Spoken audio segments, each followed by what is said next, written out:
For most of us, sex happens because of desire, connection, and love. For the Spartans, it was none of those things. It was an order, a biological job forced by the government for one single mission: to create the deadliest human warriors the ancient world would ever see. Spartans weren't raised as regular people. They were built as soldiers, and their creation didn't start on the battlefield. It began in the bedroom. Forget the stories about red cloaks and noble speeches. Behind the legend of the 300 warriors lies a disturbing truth, a cold system of human engineering, so harsh it makes the darkest, scary stories seem almost kind. At the center of this system was complete government control over having babies. In Sparta, personal choice meant nothing when it came to love or family. The government acted as the only matchmaker, pairing citizens based on strength, not feelings. Old magistrates, men toughened by decades of war, looked at young males like farm animals, judging height, stamina, and family history.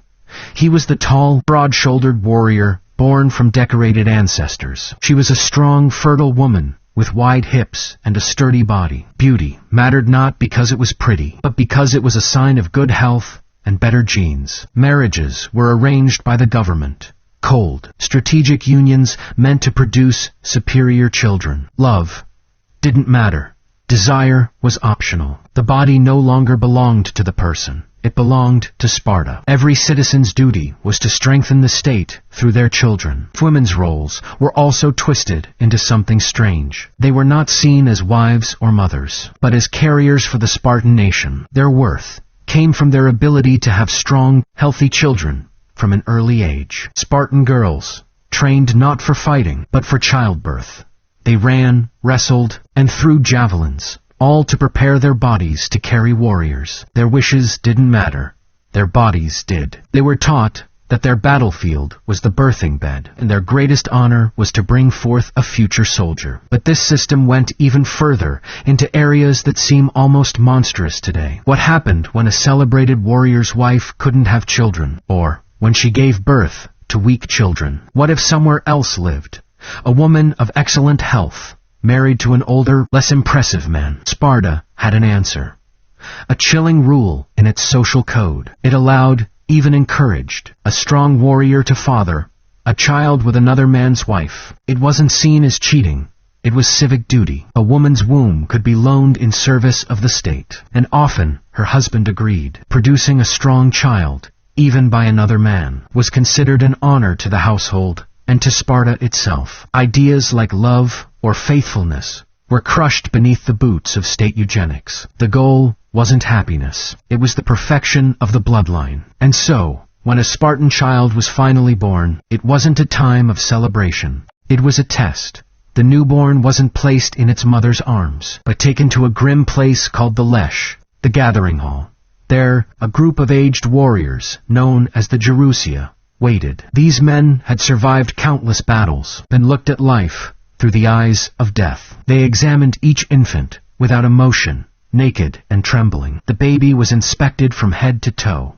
Its legs, its spine, its cry, every flaw, every sign of weakness could seal its fate. It wasn't cruelty just to be cruel. To Spartan logic, it was necessary. They were a small warrior group, surrounded by enemies and enslaved helots, who outnumbered them 10-1. In such a world, weakness meant danger, not just for one child, but for the entire state. A frail infant wasn't just a burden, it was a threat. Mercy today could mean destruction tomorrow. Sparta's creed was survival through strength. No exceptions. The council's decision was final. There was no appeal. If the baby passed the test, it was returned to its family, not as a son, but as a future soldier, already belonging to the state. From the moment he drew his first breath, the Spartan child's destiny was already decided. But if the elders' judgment turned against him, if they ruled he was unfit for life, he wasn't killed by sword or drowned in a river. His end came in a way far colder.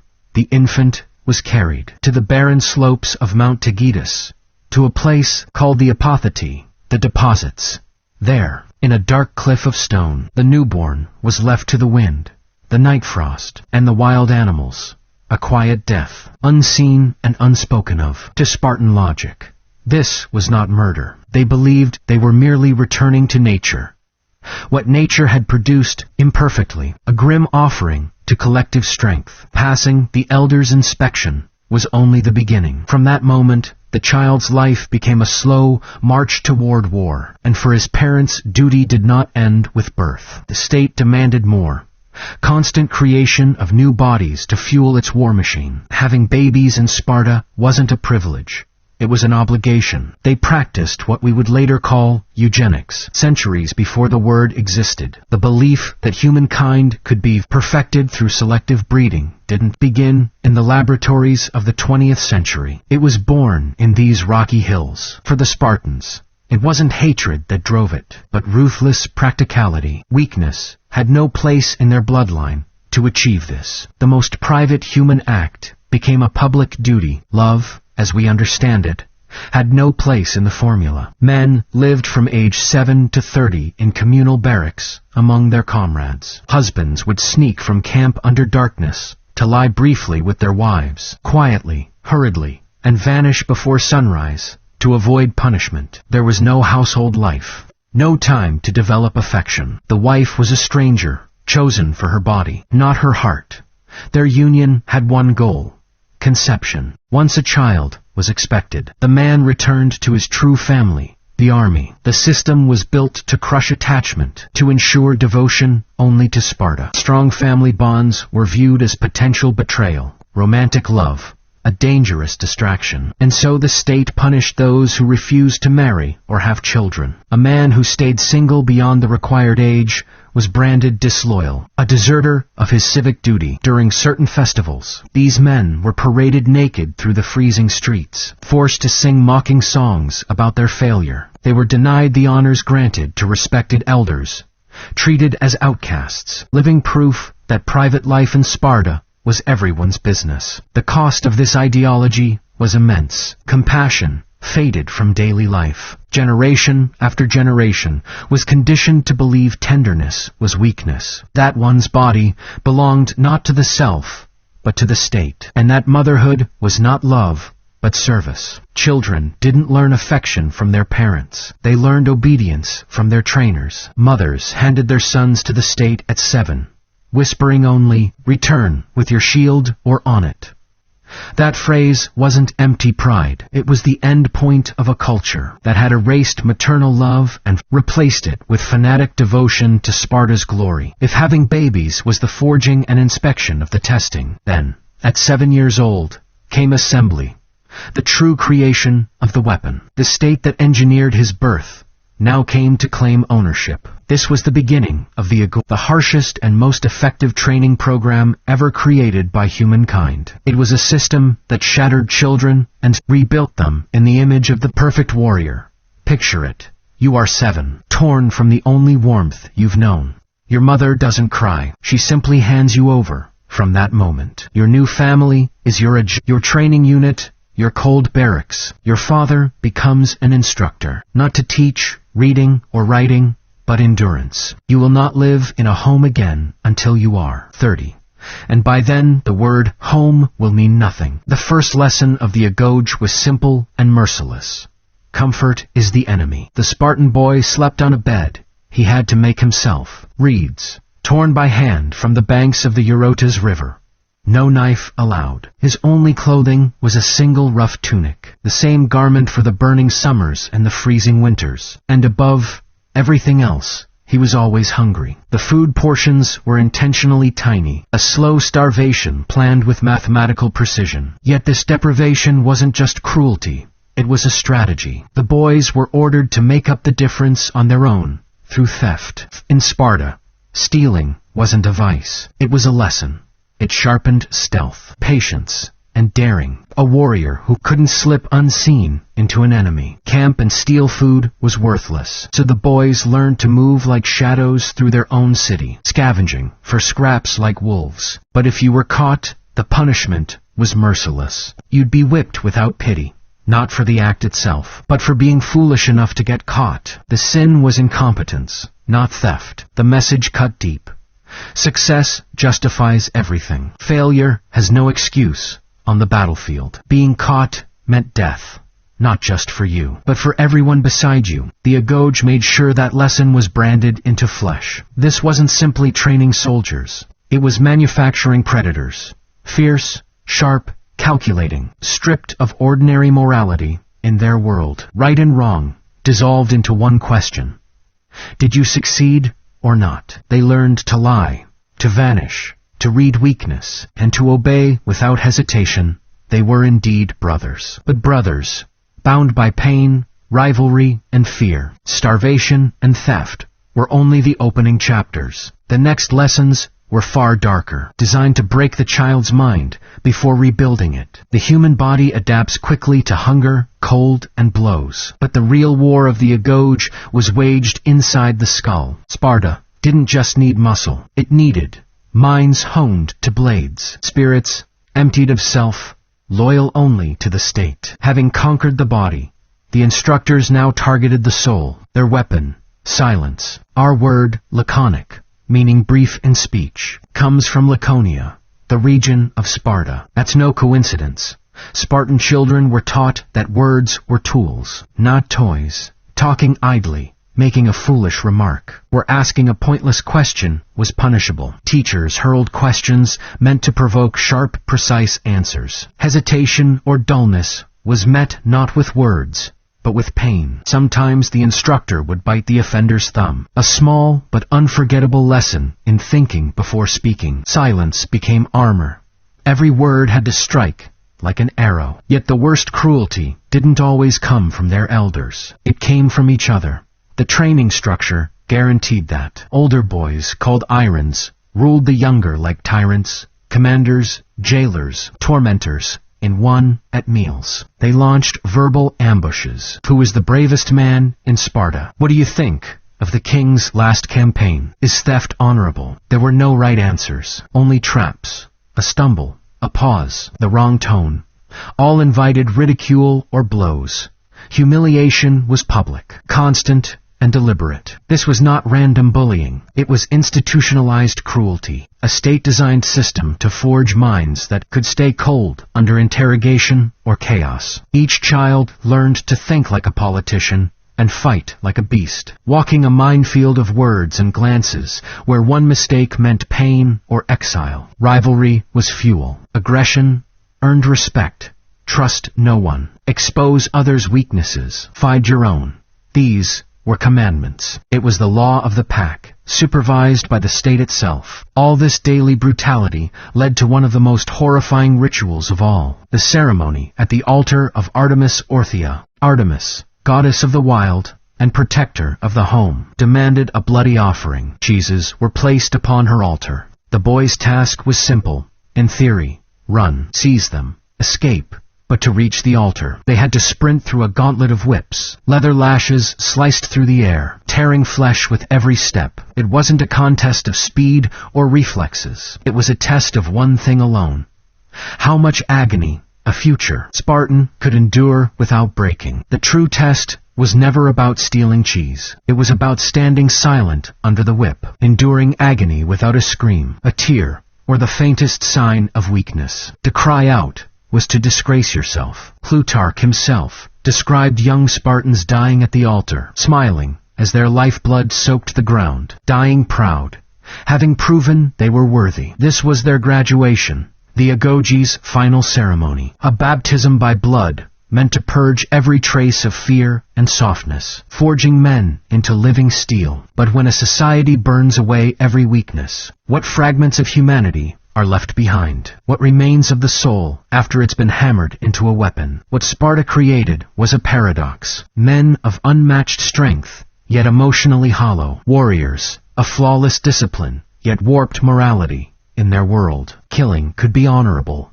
and compassion could destroy you. They were the perfect instruments of violence. And now the state demanded proof that they could serve its darkest needs. That proof came through something few dared to even mention. The Crypteia. It wasn't a traditional military unit. It didn't fight in formation. It was something far more sinister. A covert death squad. A machine of fear, designed to keep Sparta's internal enemies silent. To understand it, you have to grasp Sparta's greatest obsession: control. A small warrior class, ruled over an immense population of enslaved helots, who outnumbered them many times over. The Spartans lived with the constant terror of revolt. Their answer was terror, calculated and preemptive. Each year, a select group of elite graduates from the Agoge, the strongest, most cunning, and utterly ruthless, were sent into the countryside, with only a dagger and a few scraps of food. They were ordered to hide by day, move by night, and kill without hesitation their prey. But not all, only the boldest, the most capable, those who dared to rise above the rest. These young men became the scythe that cut down any stalk taller than the field. This was their final exam, their last transformation. To murder an unarmed man under cover of darkness wasn't combat. It was psychological surgery, a brutal ritual meant to prove that mercy had been completely erased from their hearts. They were no longer killing out of rage or defense. They were killed because the state told them it was necessary. And to make it all legal, the Spartan government performed a chilling ritual of its own. Each year, the Sparta's ruling magistrates formally declared war on the helots. It was a bureaucratic act with monstrous implications. Once declared enemies, helots could be slaughtered without it counting as murder. The killers of the Crypteia weren't criminals. They were soldiers carrying out the will of the state. A convenient fiction that turned mass murder into civic duty. By the time his dagger was stained with blood, the Spartan had completed his transformation. He had been born as a child of the state, shaped by discipline, stripped of emotion, and now proven capable of killing without hesitation. But what had he become? The defender of civilization, or its most efficient predator? At 30, he could finally leave the communal barracks. But his so-called freedom was an illusion. A new duty awaited him: to reproduce, to raise the next generation of instruments for Sparta's war machine. The killer now had to become a father. His bride, chosen by the state, was not a submissive wife, but his equal in strength and conviction. Spartan women were not victims of the system. They were its pillars. While boys endured the Agoge, girls entered their own training regimen. One, equally rigorous and ideologically charged. In a Greece where women were often confined and silenced, Spartan women stood apart. They were educated, physically trained, and taught to manage property and estates. Why? Because Sparta's focus was not on comfort, but on breeding strength. Everything, every child, every law, every marriage served one purpose: to forge a race of perfect warriors. Even the philosopher Plato, observing from Athens, admired this system, believing it mirrored his vision of an ideal society. But he misunderstood it. The aim wasn't equality, it was efficiency, reproductive precision. Spartan women were molded to suppress tenderness and replace it with fierce patriotism. Their worth was judged not by affection, but by the caliber of warriors they gifted to the state. They became legends of cold discipline. A Spartan mother, handing her son his shield before battle, would tell him, "Return with it, or upon it." When news of defeat reached the city, other Greek mothers wept. Spartan mothers demanded to know only one thing: did we win? One tale tells of a woman who killed her own son for returning home in disgrace. They weren't passive bystanders. They were the guardians of Spartan ideology itself, with minds and bodies shaped by the state. Marriage in Sparta wasn't an act of love. It was an engineered ritual. The process resembled an abduction. The groom didn't court his bride. He seized her in the night. For attendance, shaved her head, dressed her in a man's cloak and sandals, and left her waiting in darkness. On a bed of straw, he came secretly, fulfilled his duty quickly, and returned to the barracks before sunrise. This strange ceremony had a purpose. It ensured emotional detachment that kept domestic affection from interfering with military loyalty. By making their meetings brief and secret, the state believed passion would remain high, conception more likely, without the distraction of love or comfort. It was the pinnacle of the Spartan system, two products of indoctrination, male and female, joined in darkness, bound not by love, but by decree. Their mission was singular: to reproduce strength, a perfect soldier, paired with a perfect mother, the human assembly line of Sparta. Yet, within this perfection lay a slow and silent poison. For 3 centuries, the machine worked flawlessly. Sparta dominated Greece, its warriors unmatched, its discipline legendary. But the flaw that would destroy it wasn't foreign. It was bred into the system itself. The first poison was demographic collapse, Sparta's ruthless eugenics, the abandonment of weak infants on Mount Taygetus, the rejection of all imperfection created a narrow gene pool. Every warrior lost in battle was an irreplaceable tragedy, the loss of decades of training and a carefully preserved bloodline. Other cities could raise new armies. Sparta could not replace 100 of its equals. Their greatest strength, their elite exclusivity, became their fatal weakness. They were breeding themselves out of existence. The second poison was inflexibility. The Agoge created impeccable soldiers, but not thinkers. Sparta produced warriors who could follow orders flawlessly, but not innovate, not question.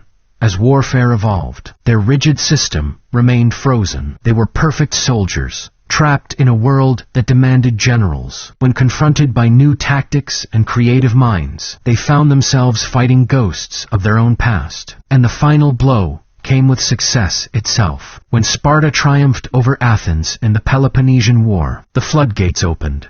Persian silver and gold poured into their city. Wealth, the very thing Lycurgus had forbidden, corroded their iron discipline. Land ownership became concentrated. Greed replaced austerity, and corruption seeped into every rank. Spartans, who once despised luxury, became enslaved by it. The spirit of Sparta, built on equality and simplicity, began to rot from within. Then came Leuctra, on that fateful plain. Theban General Epaminondas shattered centuries of Spartan invincibility. Instead of spreading his forces thin, he concentrated his left wing, 50 men deep, and rammed it straight into the Spartan, right where the king and his royal guard stood. Innovation crushed rigidity. The unbreakable phalanx collapsed. For the first time in living memory, a Spartan king fell in battle, his army annihilated beside him. Sparta's power was broken, with hundreds of its finest men dead. The city's warrior caste was crippled beyond recovery. The empire that had terrified Greece for generations faded into irrelevance. By the Roman era, Sparta had become little more than a curiosity, a living museum where travelers came to watch reenactments of its brutal customs, echoes of a once great civilization. In the end, the tale of Spartan breeding practices is more than history. It's a warning. A people so obsessed with perfection that they sacrificed everything human to achieve it. They succeeded in creating the perfect warrior, and in doing so, sealed their own extinction. The machine that forged heroes eventually consumed itself, leaving behind nothing but ruins, and the whisper of a greatness built on cruelty and undone by its own perfection.